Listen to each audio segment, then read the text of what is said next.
I'm standing in Weatherby Park in the heart of Middletown, Kentucky, just on the edge of Louisville. And I'm standing here because I want to talk to you about what I see when I look at the 182-year history of Middletown Christian Church.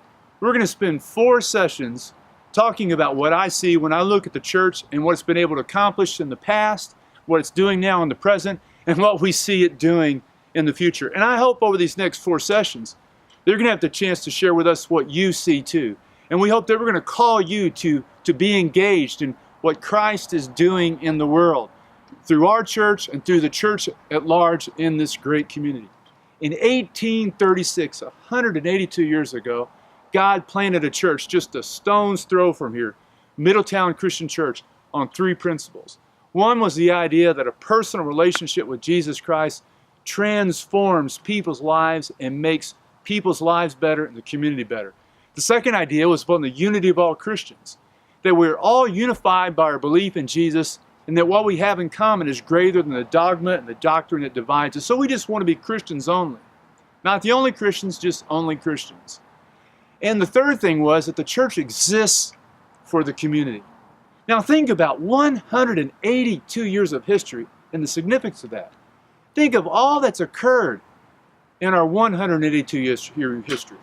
The Civil War, 2 World Wars, the Vietnam War, the Civil Rights Movement.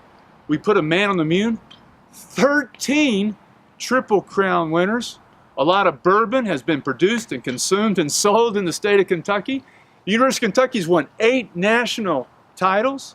Louisville's won 3 national titles in basketball. We're a basketball state. We also see that 38 presidents were elected, 3 of whom were assassinated during our church's history and time period.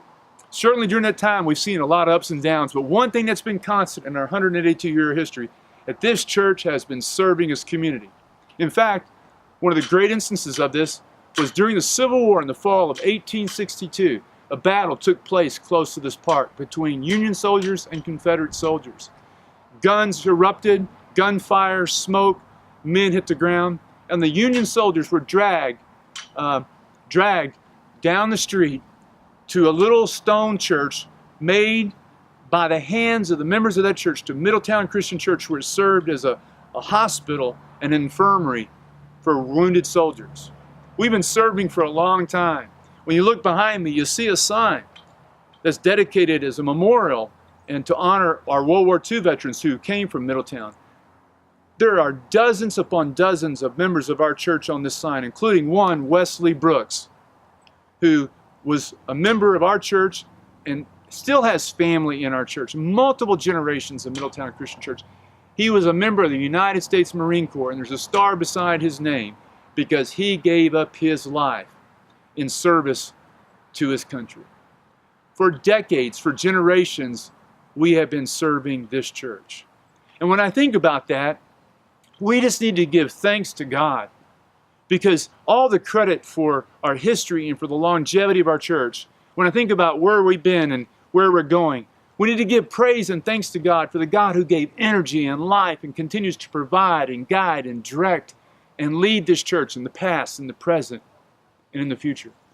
There's this great moment in Scripture where Jesus said to his followers that we are to be the light of the world, that we are to shine like a bright light, to let the world see our good deeds, so that they may give glory and praise to our Father who is our God. And when I see a church, you know what I see? I see a church that's been shining brightly for generations, decade after decade. Just this morning, I went to a breakfast for Hand in Hand Ministries. Hand in Hand Ministries is an organization that's led by one of our own church members. It's an organization that serves the poor here in Louisville and in eastern Kentucky and in Belize and Nicaragua. And what was so heartening to me about going to that dinner was I looked around the room, of the 500 people in the room, all across the room I saw members of Middletown Christian Church who have literally been using their hands to serve the poorest of the poor and helping those in need in West Louisville and Belize and Nicaragua and helping build and rebuild and refurbish homes in eastern Kentucky. That's what I see. I see a church that's been burning bright and being the light generation after generation. You know what I see? I see every week, twice a week, children coming from nearby Hyde Elementary, coming from Middletown Elementary, coming to our church. We have trained more than 30 tutors to tutor children who need assistance with learning how to read and assistance with their math, and who are getting encouragement and positive reinforcement so that they can get the best possible education they can get and feel good about themselves. And by working with them, we're helping them lift their self-esteem. What do I see? When I see the present and see the future, I see a church shining brightly. I see you. I don't see a building, because church is not a building, it's people. It's people who have been filled with His light, His goodness, and His love.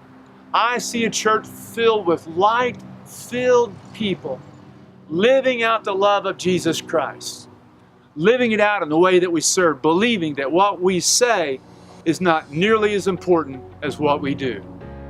What do you see? How is Christ calling you to be a light in the world?